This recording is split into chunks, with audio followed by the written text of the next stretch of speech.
here to Australia? Part of a longer trip. I was already in Southeast Asia for an extended period of time, and Australia was just merely a stop on a round the world trip, and I stayed for about 6 months. Loved it, left, went to New Zealand, went home, and then really decided that I wanted to come back and live in Melbourne. So that's what I did. I came back about 9 months after I'd initially been here. Did you meet your partner here in Australia? Yeah, I did. I met Adela probably a few months after that. You've got two children now. Two so girls. tell us about being a father for the first time. What that was like. Well, I mean, ours is an interesting story, because at the time that Adela fell pregnant with Niamh, I was diagnosed with non-Hodgkin's lymphoma. Right. So this all happened absolutely concurrently, Darren. So what happened was, I had initially, we got married in September of 2010. We'd had 2 miscarriages that same year. Right. So when I was going through my diagnostic process, I had found a lump on my neck, and things had kind of transpired from there. Right. Basically, the oncologist said to me, "Are you planning to have a family?" And we said yes, we were, and that we'd had 2 losses, blah blah blah. And he said, "Well, you should consider an andrology clinic, having your sperm frozen, and things like that." So we kind of said, right, well, what do we do? Do we wait now until my whole kind of treatment journey is over, or do we try naturally? Right. We tried naturally, and lo and behold, Niamh, she was pregnant, and Adela was actually a few weeks after. It was the same week that I had my first chemo. And I had the chemo on the Monday, and on the Friday, Adela had a whopping migraine, and she said to me, "I'm going to do a pregnancy test, because if I am, by some reason, she said, I can't take my migraine medication." So on the Friday morning, I goes, "Well, sure, of course, do what you need to do." And on the Friday morning, peas in the steak, whatever you want to call it, and lo and behold, she's pregnant. That's fantastic. So basically, Adela was pregnant all through my treatment. Right. And that was probably the best thing that could have happened, because I wasn't focusing on myself at all. And true. one good thing was I actually had the time off, so I was able to go to all of the antenatal stuff. Any appointment Adela had. That's great. And Adela obviously worked through, and I took time off. If you remember, I took time off from my job to get well. I found working with the treatment too hard, public and all that. And that's when my journey into parenthood began. What sort of thoughts did you have about dealing with impending fatherhood, and then the prospect of the cancer that you've got? What really good question. I would say that I was just so primarily focused on the parent side of it, becoming a parent. I wasn't really factoring in the cancer element, if that makes sense. I was pretty much kind of concentrating on Adela's well-being, because obviously the two of us were under a lot of stress. I would think that probably happened much later, Darren, believe it or not. That actually happened probably about 2. Niamh would have been 2. Or at least she would have been 18 months.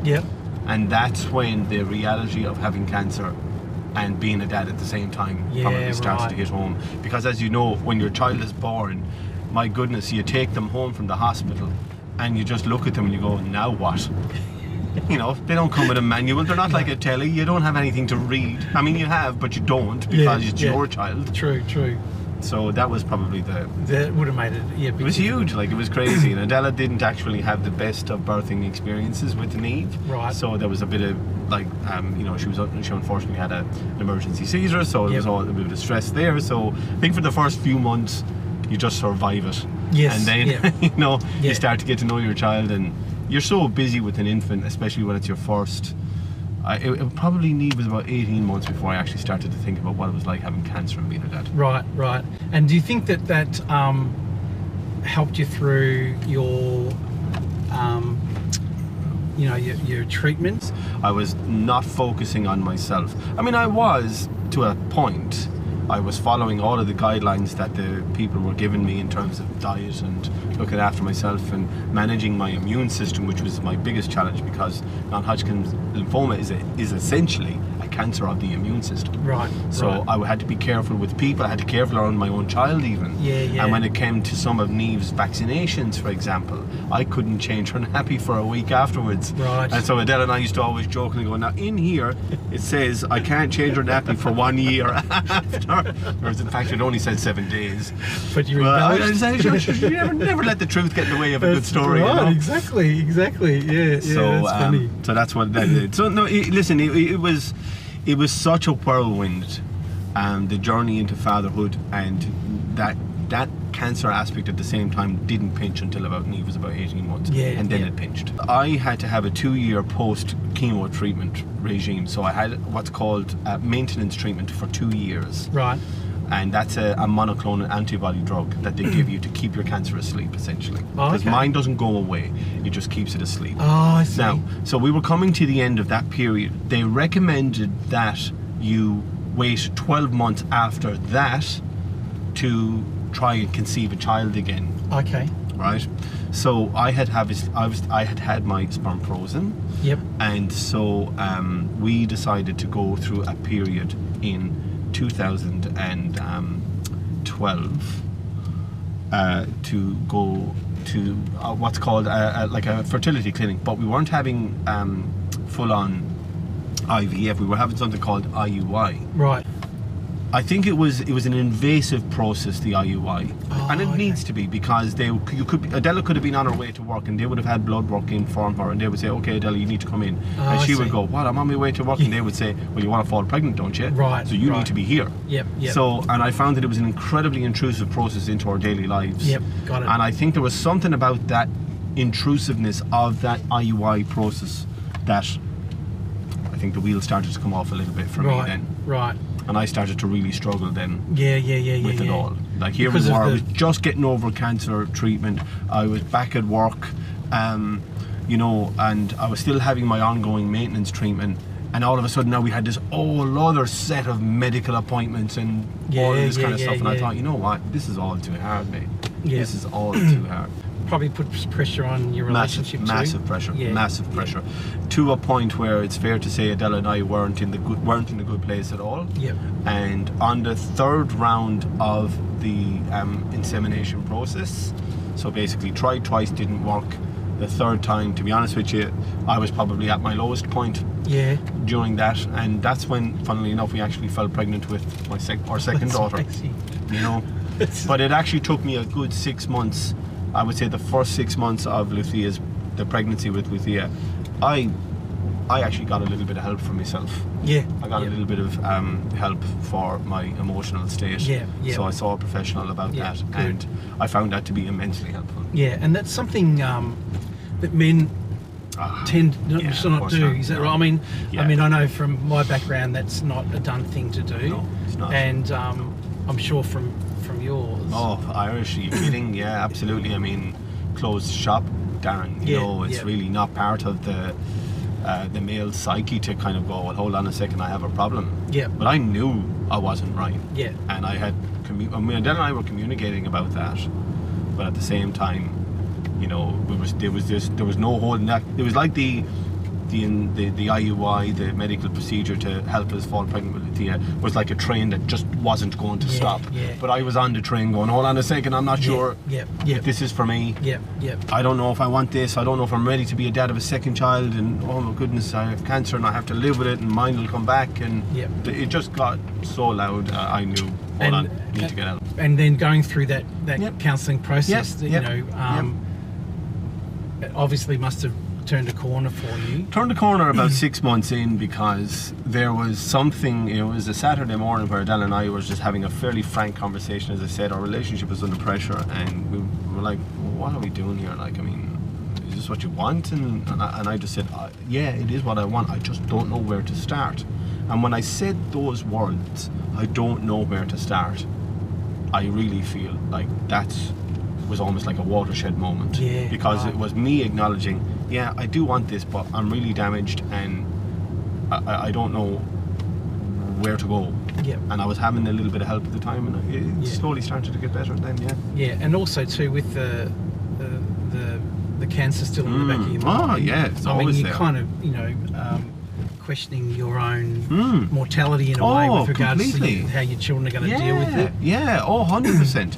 And you know, it's a natural thing for all people to be fearful of dying, and a cancer diagnosis, of course, is is different now to probably what it was 10, 15, 20 Sure. years ago, where it was essentially a sentence of sorts. Whereas, thankfully, with the type of cancer that I had, you know, there was a lot of really good treatment Yep. options for it. Yep. But Yep. it was obviously also made clear to me that mine doesn't go away. Right. That right. mine is unfortunately a type that has a high tendency to reoccur. Yep.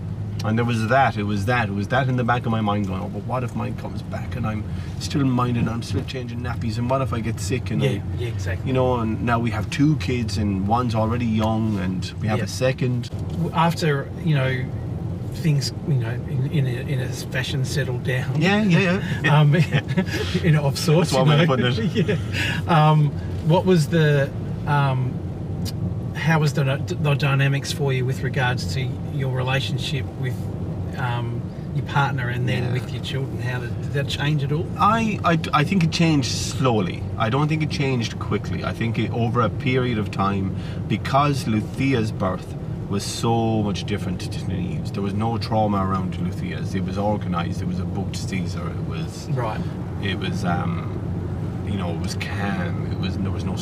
I wouldn't say there was no stress, but it was a lot easier. Yeah, got it. And I think that had an effect. And nothing, as you know, being a dad yourself, nothing beats the benefit of experience. Yeah, true. And because we already knew what to expect with, you know, having a newborn in your house and that, I think we were a little bit, you know, we were a little bit calmer. And yeah, it was slow, but we managed. Yeah. We managed. Yeah, and we were slowly getting stronger as a couple as well. Yeah. And how was the, because both you and your partner don't have much family here. No, not at all. Did that have an impact as well on, you know, support? Yeah, huge, Darren. You know, nothing unique about us. We don't have family here. My wife has a sister here, but her wife's sister has her own child, and you know, they kind of they're in the same boat.